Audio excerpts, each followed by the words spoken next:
Hi there, you're watching Back Pages tonight. Welcome back to Charlotte Duncker from The Times, Jonathan Liew from The Guardian. Let's head into The Guardian and one of many papers covering the story about Adrian Newey, as you can see there. And Red Bull facing a fight to keep him. Obviously, this is quite a big shock, considering it's been a turbulent time at Red Bull, Jonathan.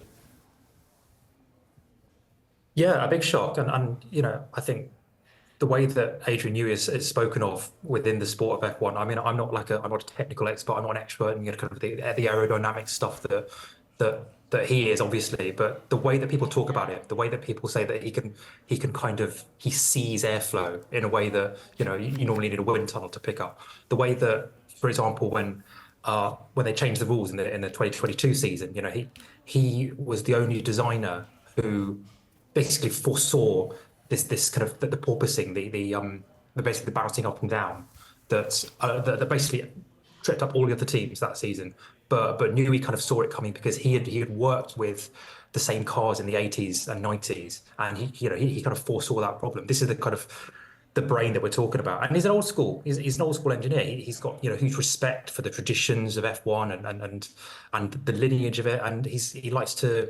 You know, he's the kind of guy who likes to stay out the limelight. He doesn't do a lot of interviews, and clearly a lot of the circus, and I think you can call it a circus, that's been going on around Red Bull the last few months has clearly been to his distaste. And so that's one side of it. And the other side of it is he's, I think, 65 now. I mean, he clearly feels like he's got some work left in him.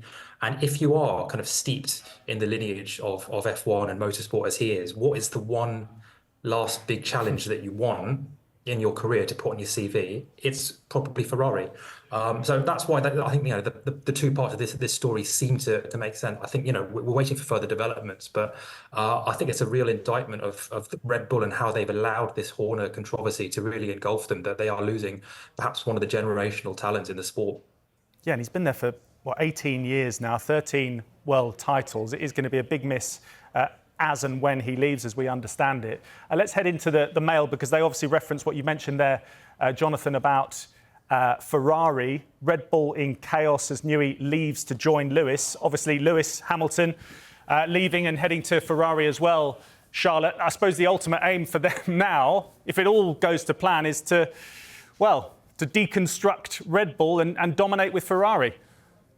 Yeah, it'd be absolutely massive for the sport, and especially for Ferrari, wouldn't it, if Newey follows Lewis Hamilton to them. But I think Red Bull are going to have a lot to say about that, because Newey's in contract with them till 2025. So I don't think they're going to let him go and join one of their rivals without a lot of compensation, a lot of fighting. Maybe we'll be talking like about gardening leave in F1 the same way we've been talking about it in football for the last 6 months. So I think it's going to be interesting to see how it plays out. I know Max Verstappen has spoken about the importance of having all the senior staff in there to keep Red Bull together. So if Newey goes, what does that mean for Verstappen? What does that mean for all the senior staff? What's it going to look like going forward? I think we could be about to see a massive shake-up in F1, and it could be interesting to see where he does end up going and how that makes the sport look in the future.